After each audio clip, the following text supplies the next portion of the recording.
समदर्शन की अभाव में एक मानव कभी भी समाधि को पूर्ण रूप से जान नहीं सकता, क्योंकि वह इसके अभाव में करुणा को महसूस नहीं कर पाएगा, जो ईश्वर की सदा वर्तमान गुण है।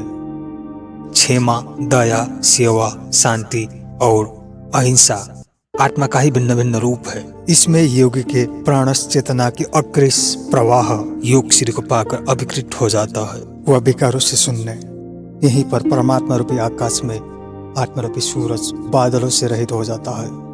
निम्न यह सभी आत्मश्री है। गहराई से समझ लो। प्रकाश, प्रसन्नता, आनंद, ऊर्जा, उत्साह, शक्ति, स्वास्थ्य, सौंदर्य, कांति, क्षमा, करुणा, वैराग्य और ज्ञान, यही आत्मा के मूल गुण है। जैसे सूरज के गुण किरण है, जल के गुण शीतलता, अग्नि के गुण दाहकता है। इसी आत्मश्री को जानकर एक मानव सदा के लिए धन्य हो अमृत के निकट पहुंचता है। दोस्तों, विविधात्मक यह विश्व में आपसी द्वंद्वात्मक प्रतिदृश्य निर्मित कर न चाहता हुआ भी मानव मृत्यु के निकट वह अमृत से जहर की ओर चल देता है। क्यों?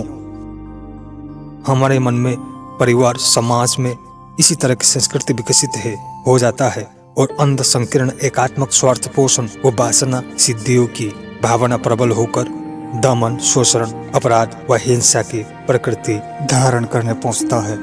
वैमनस्यता और इससे जन्मित द्वेष समता की सबसे बड़ी दुश्मन है। यह समत्वमूल यौगिक एकता को दीमक की तरह अंदर ही अंदर खाकर खोखला कर देता है। यह से एकीकृत आत्मचेतना विकृत हो अशांत हो जाता है। जब चेतना विषम और विखंडित हो जाता है, वहीं से दुख, वेदना, अशांति की असंख्य जड़ निकलता है।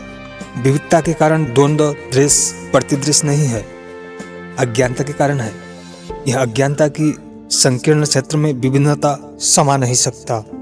ध्यान रखना, भौतिक समाज एकावरण में कभी आ ही नहीं सकती। विभिन्न होने के कारण द्वंद्व और द्वेष में गिरना नहीं चाहिए, वरन इसकी सौंदर्य को जान समदर्शन की विकास करना चाहिए। ज्ञानी समाज में रहकर ही समदर्शन की अभ्यास करता है, ना कि एकांत में रहकर कर सकता है। यह विविधता रचनात्मकता की सौंदर्य है, क्योंकि ईश्वर रचना करना छोड़ दे तो यह विश्व एकावरण में समा जाएगी।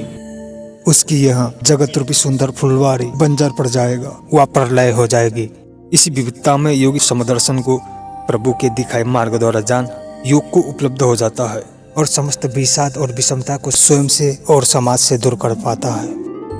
हम सभी को भी यही जानना है कि भीतर समत्व की अमृत मोहन कैसे मिले, जिसके द्वारा हमारे मानव जीवन धन्य धन्य हो जाए, हमारे अमूल्य मानव जीवन सार्थक हो जाए।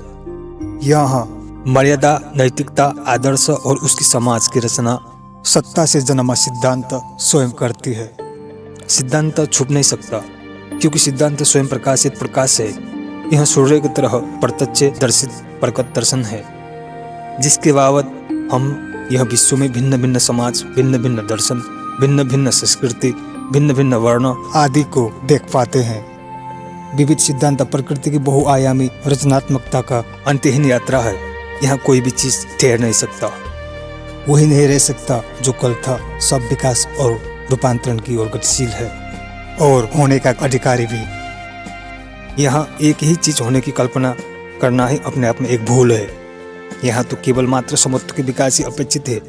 यही विवेकशीलता है, अन्यथा हमारे संकीर्णता में कैद मनोदशा बहुआयामी आत्मा की व्यक्त विविधता के संग घात करने पहुंचती है। यह जान लो, योग की मूल सिद्धांत ही समत्व और अहिंसा से जन्मी है। जो इसको रियलाइज नहीं करता वह मानव होने के अधिकार ही खो देता है। फिर योग और देवत्व तो बहुत दूर की बात है। मित्र, ज्ञान के सम्यक अवस्था में साधक व व्यक्ति युक्त अयुक्त की भेद जानता है, तो वो मात्र ज्ञानी अकारण अयुक्त में मोहांध हो द्वेष द्वारा दुख में नहीं गिरता। वस्तुतः विश्व समाज में अस्तित्व की विविधता द्वेष के लिए नहीं बना है। यह सभी युक्त समाज में योग के योग्य हैं, अयुक्त के लिए नहीं है। हमारी मूर्खता व अज्ञानता यही पाप का कारण बनता है, जब हम अयुक्त को युक्त समझते हैं और युक्त को महत्वहीन कर अयुक्त में ही द्वेष के संबंध मोहवश विकसित करने लग जाते हैं। तब हम समत्व की अस्तित्व ही मिटा देते हैं। अग्नि को जल से अयुक्तता है, प्रकाश को अंधकार से, अमृत को विष से, प्रेम को घृणा से, करुणा को हिंसा से। पर इसको बैर समझने के भूल मत करना, यह केवल गौरतः यौगिक असाम्यता है। तुम जल हो पर तुम्हारी वासना, आकांक्षा, आकर्षण अग्नि पे है तो मिलन कैसे होगा? द्वंद्व होगा। दो प्रकृति के भिन्न भिन्न गुण आपस में टकराएगा, क्योंकि दोनों में यौगिक असाम्यता है। पर तुम अग्नि हो, तेल की योग से जल उठोगे। तुम्हें यहाँ न जल से दृष्ट करने की जरूरत है न लड़ने की, वह अपने जगह से ही है। तुम्हें बस अपने लिए युक्त अस्तित्व को पहचानना है, खोजना है। कोई भी समाज और उसके संबंध दृश्य के बाबती का नहीं होता। हम ही यहाँ दृश्य को जन्म देते हैं। सभी अपने अपने सिद्धांत में गतिशील है, उसकी गति में अवरोधक नहीं बनना चाहिए। मित्रों, यह चर्चा सभी द्वंद्व उन्मूलन कर समता की ओर कैसे बढ़े इसके लिए है, क्योंकि योग द्वंद्व की उन्मूलन व समत्व की जन्म के साथ शुरू होता है। यहाँ समत्व में योग उच्चति की सूत्रपात हो उसके प्रकाश है। ये समस्त भौतिक विश्व समाज आपसी परिपूरकता की अद्भुत उदाहरण है। यह एक ही अपने आप में पूर्ण नहीं है।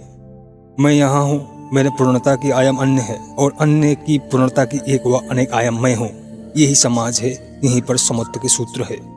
धन्यवाद। लाइक शेयर सब्सक्राइब जरूर करें।